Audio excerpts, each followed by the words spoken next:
Hello दोस्तों, बहुत बहुत स्वागत है आप सभी का अपने चैनल टीजीटी पीजीटी हिंदी साहित्य सागर पर। आज हम हिंदी साहित्य का सरल इतिहास पुस्तक पढ़ेंगे जो कि विश्वनाथ त्रिपाठी का है। आधुनिक काल पर बात कर रहे हैं। आधुनिक काल में हम गांधी युग का साहित्य, अगले वीडियो में हमने भारतीय युगीन कवियों के बारे में बात कर लिए थे। आज हम गांधी युग का साहित्य, यथार्थ और स्वप्न की अभिव्यक्ति पर बात करेंगे। और आप पुस्तक जरूर से पढ़िए, पतली सी है पुस्तक। अगर आपको सच में सिलेक्शन लेना है तो आप पुस्तकों पढ़ना शुरू कर दीजिए। ऊपर से सिर्फ क्वेश्चन आंसर पढ़ने से कुछ नहीं होगा जब तक आप पुस्तक के अंदर नहीं घुसेंगे। ठीक है, चलिए शुरू करते हैं। और आप इस वीडियो को पूरा देखिए, तब आपको पता चलेगा कि पुस्तक क्या चीज़ है और इसको पढ़ने से कितने फायदे हैं। आपके जो भी क्वेश्चन आंसर इसी से बनते हैं। ठीक है, चलिए शुरू करते हैं। गांधी युग का साहित्य, यथार्थ और स्वप्न की अभिव्यक्ति। और अगर आपको वीडियो लेक्चर अच्छा लगे हो तो प्लीज़ चैनल को सब्सक्राइब जरूर कर लीजिएगा और हमारे साथ बने रहिए। हम डेली आपको यहाँ पर फ्री में क्लास मिलती रहेगी। ठीक है, गांधी युग का साहित्य 1920 से 1947 तक। 1920 से लेकर 1947 तक के साहित्यिक कालखंड को हमारे गांधी युग कहा जाता है। यहाँ से क्वेश्चन बनता है कि गांधी युग का समय कब से कब तक था। 1920 से 1947। जहाँ पर भी आपको लगे कि इम्पोर्टेंट है उसको आप कॉपी में नोट कर लीजिए। ये इम्पोर्टेंट है 1920 से 1947 तक। इस युग में हमारे स्वाधीनता आंदोलन का नेतृत्व जिन नेताओं ने किया उनमें गांधी अग्रगण्य एवं सर्वाधिक मान्य है। 1947 में भारत स्वतंत्र हुआ था, 1947 में, और दुर्भाग्य से उसके बाद उनकी हत्या कर दी गई थी। किसकी? गांधी जी की। उन्होंने ब्रिटिश साम्राज्य को ध्वस्त किया किंतु सत्ता के भागीदार नहीं हुए। पराधीन भारत में उन्होंने स्वाधीनता के लिए संघर्ष किया। वे विवेच्य युग के इतिहास पुरुष एवं संघर्ष नायक हैं। इस युग का साहित्य प्रधान रूप से इसी ऐतिहासिक संघर्ष की वाणी है।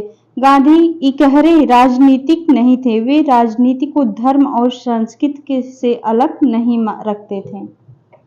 राजनीति को धर्म और संस्कृति से अलग नहीं रखते थे।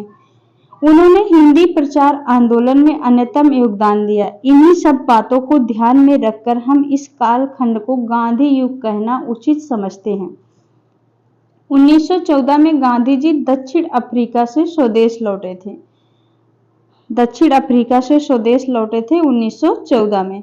महात्मा गांधी जी के कारण स्वाधीनता आंदोलन देश के कोने कोने में पहुंचा। अब राजनीतिक केवल गोष्ठी की बात नहीं रह गई, वह जन सामान्य तक पहुंची और अखिल भारतीय बनी। वह गांधी जी का महान योगदान था। इसके कारण स्वाधीनता आंदोलन भक्ति आंदोलन जैसा लोकोन्मुख एवं अखिल भारतीय आंदोलन बना। स्वाधीनता आंदोलन का लक्ष्य लौकिक धार अधिक मूर्त एवं जन सामान्य के जीवन से अधिक संबंध था, इसीलिए वह भक्ति आंदोलन से भी अधिक जीवंत बना। गांधी जी केवल राजनीति की बात नहीं करते थे, वे समग्र जीवन पर दृष्टिपात करते थे। इसीलिए उनका प्रभाव राजनीति के अतिरिक्त वैचारिक और सांस्कृतिक क्षेत्रों पर भी पड़ा। आगे है 1917 में रूस की अक्टूबर क्रांति का भारतीय नेताओं ने स्वागत किया गया। अक्टूबर क्रांति 1917। इस क्रांति का गंभीर प्रभाव जनमानस पर पड़ा। 1918 से लेकर 1947 तक का समय राजनीतिक संघर्ष के अभूतपूर्व में तीव्र होने का समय है। इस काल में हमारे राष्ट्रीय आंदोलन ने विदेशी स्वतंत्रता आंदोलन से भी संबंध जोड़ा। अधिकांश देशी रियासतों के शासकों को छोड़कर भारतीय जनता के सभी वर्गों पर हित ब्रिटिश साम्राज्यवाद को खदेड़ देने में था। इसीलिए वे सब स्वाधीनता आंदोलन में शामिल हुए। इसीलिए स्वाधीनता संग्राम में गुणात्मक परिवर्तन आया। ब्रिटिश साम्राज्यवाद ने उसी मात्रा में दमन चक्र भी तेज किया। 1919 में जलियांवाला बाग की घटना हुई। मोस्ट इंपोर्टेंट पूछा जाता है, यहाँ से क्वेश्चन बन सकता है। जलियांवाला बाग की घटना हुई थी 1919 में। देश के औद्योगिक नगरों में हड़तालें होने लगी। 1921 के आसपास उत्तर प्रदेश के पूर्वी जिलों में किसान आंदोलन तीव्र हुआ। किसान आंदोलन उत्तर प्रदेश के पूर्वी जिलों में 1921 में तीव्र हुआ। आंदोलन की राह पकड़ रहे थे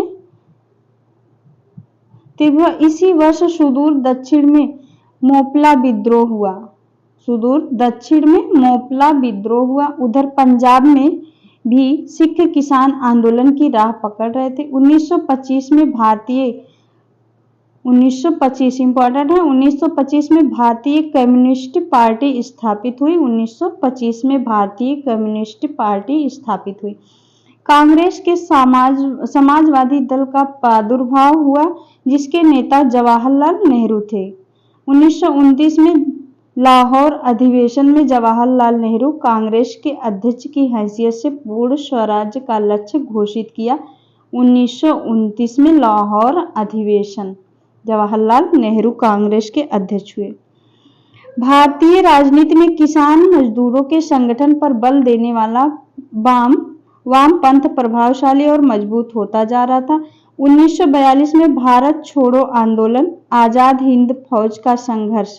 भारत छोड़ो आंदोलन 1942 में, आजाद हिंद फौज का संघर्ष 1946 में, नौसेना विद्रोह और विश्व युद्ध के उपरांत समाजवादी शक्तियों का बढ़ता हुआ प्रभाव, इन सब के परिणाम स्वरूप 1947 में भारत स्वाधीन हुआ।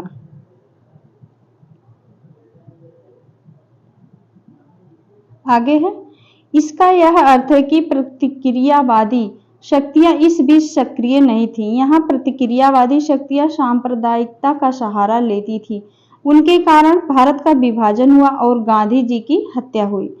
इसका प्रभाव हमारे साहित्य पर पड़ना स्वाभाविक था। इस दौर में हिंदी साहित्य की अभूतपूर्व श्री वृद्धि हुई। जिस प्रकार भक्ति आंदोलन ने हिंदी को कबीर जायसी, सूर, तुलसी, मीरा जैसे रचनाकार दिए, उसी प्रकार स्वाधीनता आंदोलन की देन प्रेमचंद, रामचंद्र शुक्ल, निराला प्रसाद पंत और महादेवी वर्मा है। स्वाधीनता का लक्ष्य इस युग में अधिक स्पष्ट हुआ, वैज्ञानिक दृष्टि से अधिक सक्रिय हुई। इस दौर में फ्रायड के मनोविश्लेषण का प्रभाव भी रचनाओं पर पड़ा। किसका प्रभाव पड़ा? फ्रायड के मनोविश्लेषणवाद का। अतः इस काल में रचित साहित्य पर भी इन सभी विचारों का प्रभाव मिलता है। इस कारण साहित्य में जहां एक ओर यथार्थ को परखने की दृष्टि आई, वहीं दूसरी ओर कल्पना प्रवणता अवलोकित हुई। वैज्ञानिक दृष्टि स्वाधीन चेतना से मिलकर यथार्थपरक और कल्पनाशील हुई। यथार्थपरकता और कल्पनाशीलता ऊपर से ही परस्पर विरोधी लगती है। वैज्ञानिक विकास जब ज्ञान के नए क्षितिज खोलता है तो मनुष्य इस ज्ञान के आलोक में जीवन जगत का नया परिचय प्राप्त करता है। वह इन्हें पहले से अधिक समझता है। यह यथार्थ की बेहतर परख हुई, लेकिन यही नई जानकारी उसे कल्पना के पंख में प्रदान करती है। स्वाधीन चेतना केवल राजनीति के ही क्षेत्र में सक्रिय नहीं होती, वह दृष्टि, चिंतन और भाव क्षेत्र को भी नई संभावनाओं की ओर उन्मुख करती है। कल्पना भाव जगत को पुनर्व्यवस्थित करती है। पंडित रामचंद्र शुक्ल ने इस बात की ओर संकेत करते हुए लिखा है। रामचंद्र शुक्ल का कथन है, इंपॉर्टेंट है, इसको आप नोट कर सकते हैं। ज्ञान के साथ भावना का भी विकास होता है। किसका कथन है? रामचंद्र शुक्ल का कथन है। ज्ञान के साथ भावना का भी विकास होता है। अभी आप जब पूरा वीडियो पढ़ेंगे तब आपको समझ में आएगा कि पुस्तक पढ़ना कितना जरूरी है और पुस्तक से ही क्वेश्चन बनते हैं। ठीक है, जब तक आप क्वेश्चन नहीं पढ़ेंगे तब तक कुछ नहीं समझ में आएगा। ठीक है, इस काल के साहित्य में यथार्थ का आग्रह और कल्पना का उपयोग दोनों दिखलाई पड़ता है। यथार्थ आग्रह प्रधानता कथा साहित्य में और कल्पना प्रवणता, जैसे एक कथन हुआ यहाँ, यहीं से ऐसे रामचंद्र शुक्ल कहे हैं, ज्ञान के साथ भावना का भी विकास होता है। यही पूछ लेगा किसने कहा है, तो जब तक आप पुस्तक नहीं पढ़े रहेंगे तो कैसे जवाब देंगे? रामचंद्र शुक्ल ने कहा है। काव्य के क्षेत्र में दिखलाई पड़ती है। कथा साहित्य में भी कल्पना प्रवणता है। प्रेमचंद में यथार्थवाद के साथ आदर्श और स्वच्छंदतावादी रुझान भी है। निराला प्रसाद पंत आदि के काव्य में यथार्थवादी रंग भी है। महादेवी की करुणा का संबंध यथार्थ की विषमता से है, जो खुलकर उनके रेखा चित्रों में प्रकट हुई है। स्वाधीनता आंदोलन स्वाधीन मानसिकता के बिना असंभव था। 1918 से 47 तक का युग जिस प्रकार अपने यथार्थ के विक्षुब्ध था, उसी प्रकार एक स्वप्न में भी निर्मित कर रहा था। आशा आकांक्षा के स्वप्न लोक के बिना संघर्ष नहीं हो सकता। इसीलिए भारत अपनी पराधीनता के यथार्थ से उबरने और स्वाधीनता के स्वप्न की पूर्ति के लिए संघर्षरत था। पराधीनता हमारी राष्ट्रीय कलंक थी और स्वाधीनता हमारा राष्ट्रीय स्वप्न। यथार्थ और आदर्श इस एक ऐतिहासिक स्थिति के ही दो पहलू थे। इसीलिए इस दौर के साहित्य में ये दोनों साहित्य के प्रेरक हैं। यथार्थ चित्रण के लिए सबसे समर्थ विधा उपन्यास ही है। यथार्थ चित्रण के लिए सबसे समर्थ विधा उपन्यास है। वह प्रेमचंद के उपन्यासों में चरमोत्कर्ष पर पहुंची है।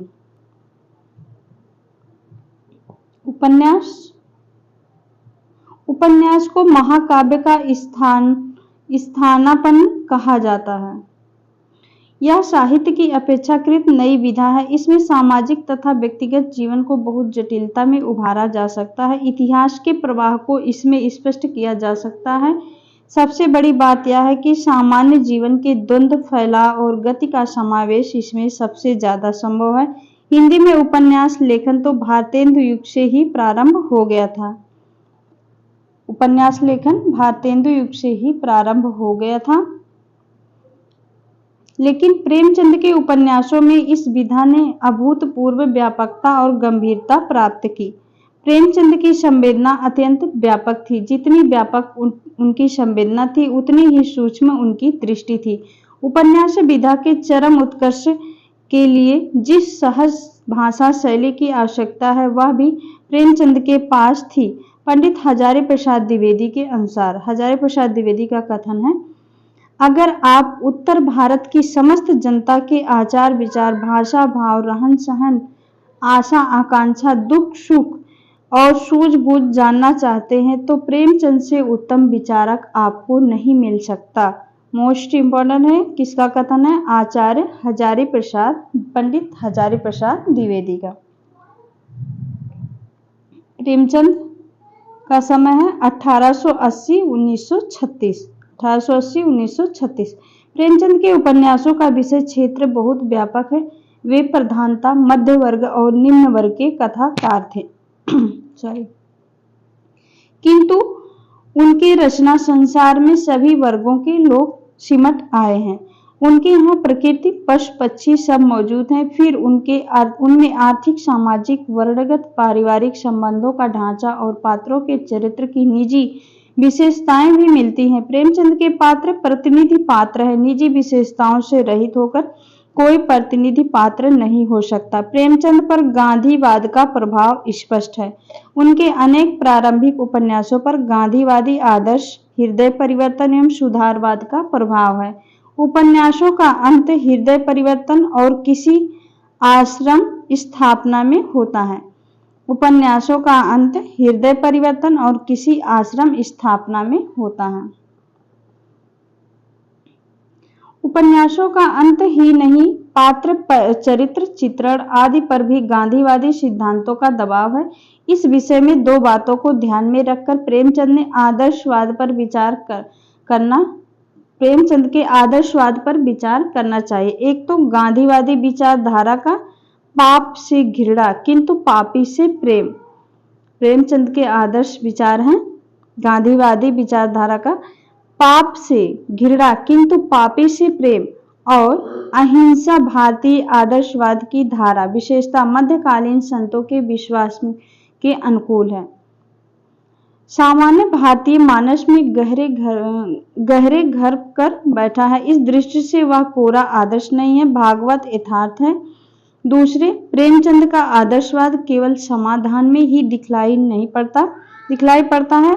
समस्याओं का चित्रण प्रेमचंद यथार्थवादी ढंग से करते हैं। वह समस्या का समाधान सामाजिक विकास की संभावना के आधार पर ही प्रस्तुत करते हैं, लेकिन धीरे धीरे वह आदर्शवाद क्षीण होता गया। प्रेमचंद के अंतिम और प्रतिनिधि उपन्यास गोदान में आदर्शवाद से उनका मोह भंग हो गया। प्रेमचंद का अंतिम और प्रतिनिधि उपन्यास है गोदान, पूछा जाता है। गोदान का समय है 1936। वे आद्यंत यथार्थ को ही दृष्टि में रखते हैं, इसीलिए गोदान दुखांत है। गोदान दुखांत है। प्रेमचंद मूलतः कृषक जीवन के रचनाकार हैं। किसान की अपनी भूमि से कितनी आत्मीयता होती है, इसका चित्रण वे रंगभूमि और प्रेमाश्रम में करते हैं।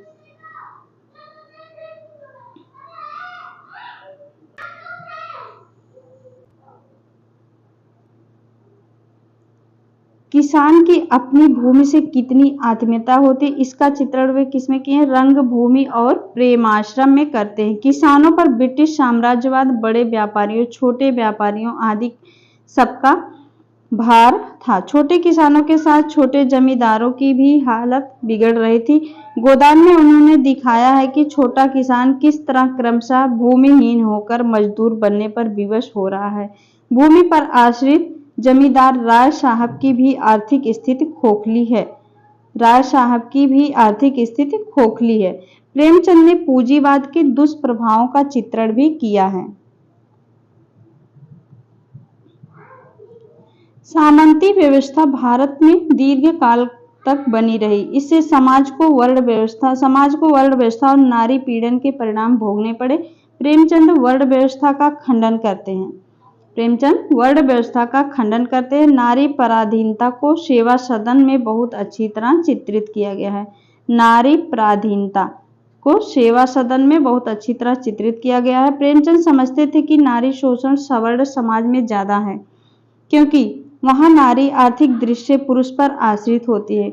सेवा सदन की सुमन भारतीय कथा साहित्य की पहली नारी पात्र है। इंपॉर्टेंट है, सुमन जो है भारतीय कथा साहित्य की पहली नारी पात्र है। सुमन जो कि सेवा सदन की पात्र है। सेवा सदन की सुमन भारतीय कथा साहित्य की पहली नारी है। देख रहे हैं, यहीं से क्वेश्चन बनता है।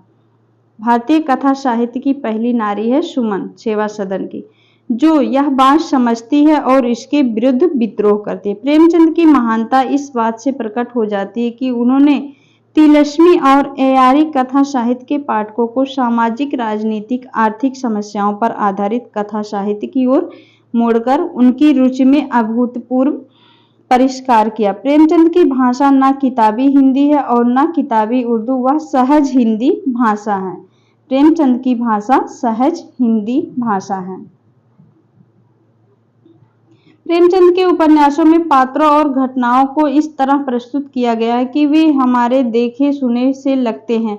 उनके उपन्यासों में स्वभाव और परिस्थिति की टकराहट से पात्रों का चरित्र विकास होता है, जो समकालीन हिंदी कथा साहित्य में नई बात थी। प्रेमचंद के उपन्यासों के नाम इस प्रकार है। सेवा सदन 1918। क्रम से भी लगाने के लिए प्रेमचंद के उपन्यास पूछे जाते हैं, तो ध्यान से इसका समय, आप जब तक समय नहीं याद रहेगा तो क्रम से नहीं लगा पाएंगे। इसका आप प्रकाशन वर्ष याद कर लीजिए। सेवा सदन 1918, प्रेमाश्रम 1922, रंगभूमि 1924, कायाकल्प 1926, निर्मला 1928, गबन 1931, कर्मभूमि 32, गोदान 1936 और मंगलसूत्र इनका अपूर्ण है। ये भी क्वेश्चन पूछा जाता है कि प्रेमचंद का अपूर्ण उपन्यास है मंगलसूत्र।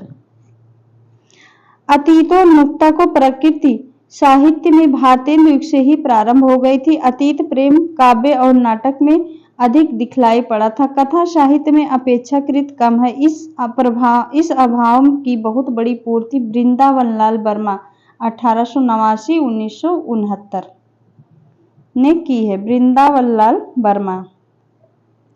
उनके उपन्यास बुंदेलखंड के इतिहास से संबंधित हैं। बुंदेलखंड के इतिहास से संबंधित है, अतः वे ऐतिहासिक भी थे और क्षेत्रीय या आंचलिक भी। गढ़कुंठार, बिराटा की पद्मिनी, झांसी की रानी और मृगनयनी उनके प्रसिद्ध उपन्यास हैं। वृंदावन लाल वर्मा के उपन्यास हैं गढ़कुंठार, बिराटा की पद्मिनी, झांसी की रानी और मृगनयनी उनके प्रसिद्ध उपन्यास हैं। इतिहास तो एक है, किंतु इसे देखने और पुनर्रचित करने की दृष्टियां अनेक हैं। आधुनिक विचारधाराओं का उपयोग इतिहास की व्याख्या करने के लिए भी होता है। मार्क्सवाद को तो विशेष रूप से इतिहास को समझने की पद्धति कहा जाता है।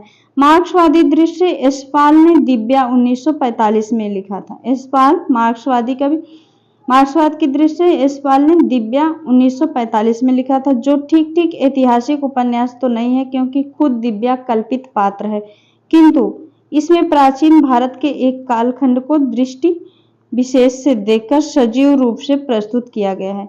इससे पहले 1941 में एस्पाल साम्यवादी दल के सदस्य को केंद्र में रखकर दादा कामरेड नामक उपन्यास लिख चुके थे। एस्पाल 1941 में एस्पाल साम्यवादी दल के सदस्य को केंद्र में रखकर दादा कामरेड नामक उपन्यास लिख चुके थे।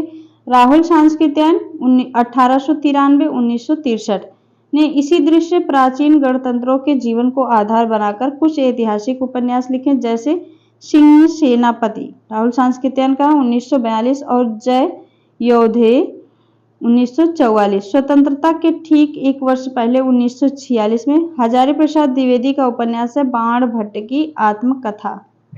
स्वतंत्रता के एक वर्ष पहले 1946 बाण भट्ट की आत्मकथा प्रकाशित हुआ। इस उपन्यास में ऐतिहासिकता को सुरक्षित रखते हुए आधुनिक विचारों को समा दिया गया। बाण भट्ट की आत्मकथा में हर्षकालीन उत्तर भारत का सांस्कृतिक जीवन अत्यंत सजीव तौर पर चित्रित हुआ है।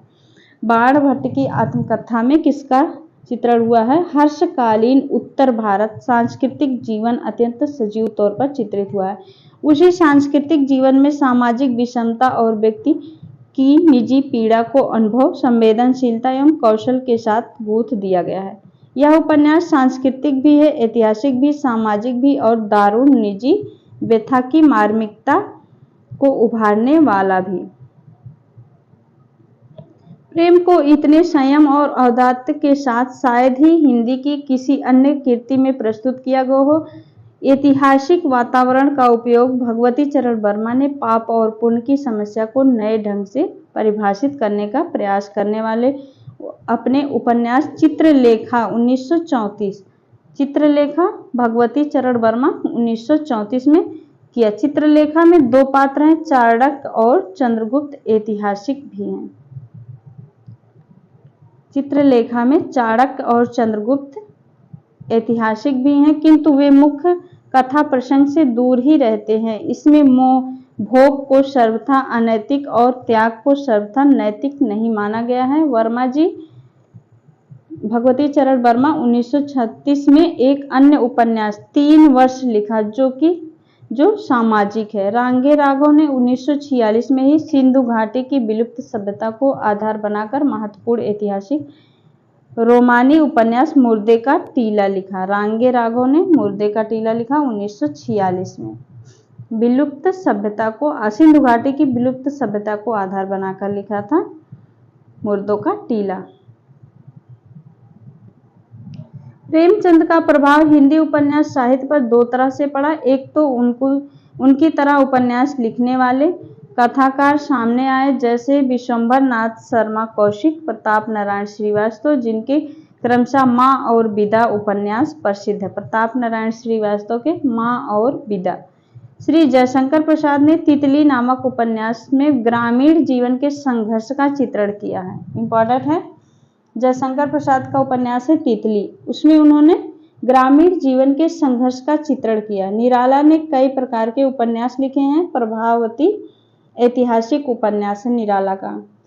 अलका सामाजिक तो बिल्ले सुर बकरिया व्यंग्य परक, जिसकी अंतरधारा करुणा की है। सामान्य समझे जाने वाले किंतु अपनी निष्ठा में विशिष्ट समकालीन व्यक्तियों के जीवन पर निराला ने ऐसी रचनाएं प्रस्तुत की जो औपन्यासिक जीवनी है, जैसे कुल्ली भाट और चतुरी चमार। दूसरी बात यह है कि प्रेमचंद ने भिन्न प्रकार के उपन्यासों को लिखने का प्रचलन हुआ, जिनमें सामाजिक समस्याएं नहीं बल्कि निजी या वैचारिक समस्याओं को केंद्र में रखकर कथानक बुना जाता था।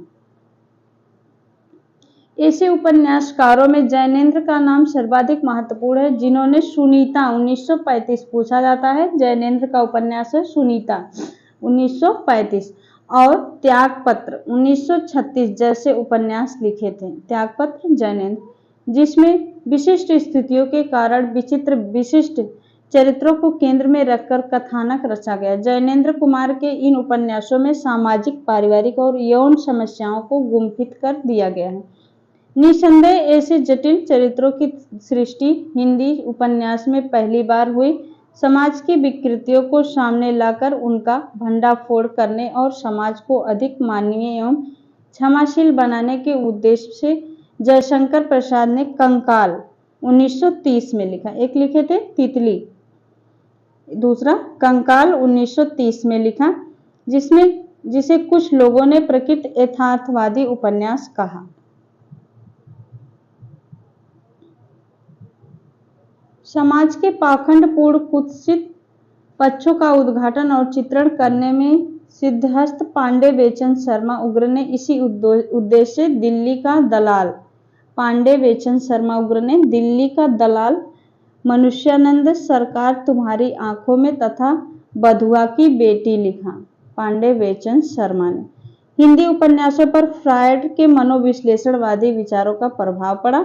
इलाचंद जोशी और अज्ञे के उपन्यासों पर मनोविश्लेषणवाद के प्रभाव को पूर्णतः स्वीकार नहीं किया जा सकता। वैसे भी रचना में कोई बात पूरी तरह घटित नहीं होता है। जोशी जी पर फ्रायड, एडलर तथा युंग तीनों का प्रभाव है। इलाचंद जोशी पर फ्रायड, एडलर पूछा जा सकता है, किनका प्रभाव था? फ्रायड, एडलर तथा युंग तीनों का प्रभाव। यद्यपि वे एडलर के सिद्धांत से अधिक प्रभावित ज्ञात होते हैं। जोशी जी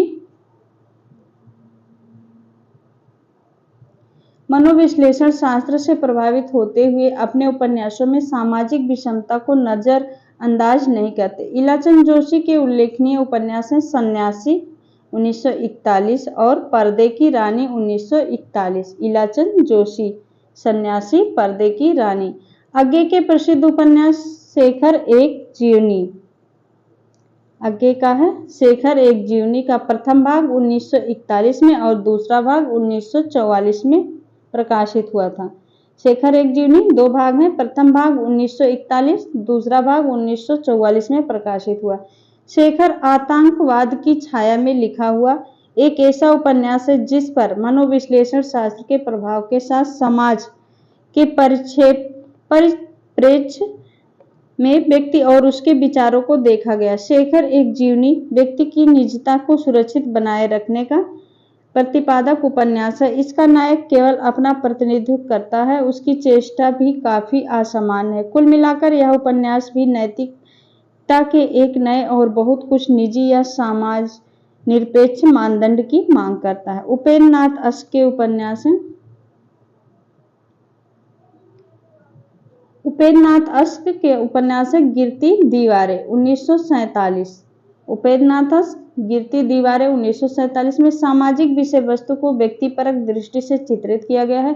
इस उपन्यास के प्रमुख पात्र चेतन में समझ है, किंतु विचारों के अनुसार चलने का साहस नहीं है। इस मध्यवर्गीय द्वंद्व को रेखांकित करने से उपन्यास विश्वसनीय हो गया है। इस काल में साहित्यिक साहस और व्यंग्य की छटा अमृतलाल नागर के 2 उपन्यासों नवाबी मसनद और सेठ बाकेमल में गिनती है। अमृतलाल नागर के 2 उपन्यास हैं नवाबी मसनद और सेठ बाकेमल। अमृतलाल नागर। प्रसिद्ध हिंदी सेवी बाबू शिवपूजन सहाय ने देहाती दुनिया उपन्यास लिखा था। शिवपूजन सहाय ने देहाती दुनिया उपन्यास लिखा था, जो वस्तुतः आंचलिक उपन्यासों का अग्रदूत है। देहाती दुनिया, शिवपूजन सहाय इंपॉर्टेंट है, आंचलिक उपन्यासों का अग्रदूत है। आज हमने यहाँ तक उपन्यास की बात कर ली है। कल अगले वीडियो में कहानी से शुरू करेंगे, हिंदी साहित्य का सरल इतिहास पुस्तक से। ठीक है, आपको यह वीडियो लेक्चर कैसा लगा? उम्मीद है अच्छा लगा होगा। अच्छा लगा हो तो प्लीज़ चैनल को सब्सक्राइब जरूर कर लीजिएगा और वीडियो को शेयर करना मत भूलिएगा। आज आपको पता चल गया होगा कि पुस्तक पढ़ना कितना आवश्यक हो। देख रहे हैं कितने सारे क्वेश्चन बीच से हमें दिखाई पड़े।